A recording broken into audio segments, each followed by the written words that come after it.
Los guantes del obrero están colgados, manos heridas, sueldos intactos.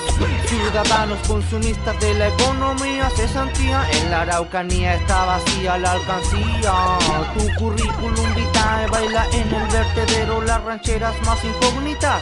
Ocupación en el terrestre esférico. Un cesante con poca educación va muy histérico. Quien se mantiene con el mínimo, ¿me entiende? De esta manera desglosamos la información del RAP tal cual es la verdad. Cómo sentir de cerca la fe, hay que creer en uno mismo para que después nadie sea esclavizado por estigmatismo.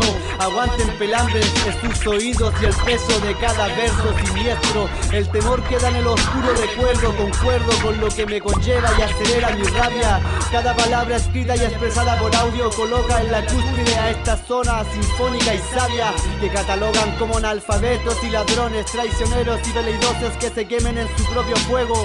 No creo en la transparencia de sus credos, apuntan lo real con un dedo que fue sembrado con callosas manos. No dejaremos de rellenar espacios vacíos, sacaremos a relucir todo del tintero de este sector pendenciero.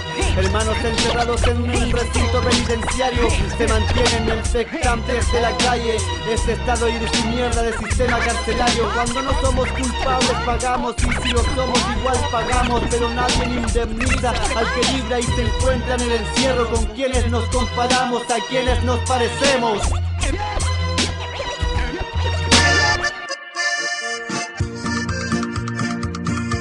Pregunto con todo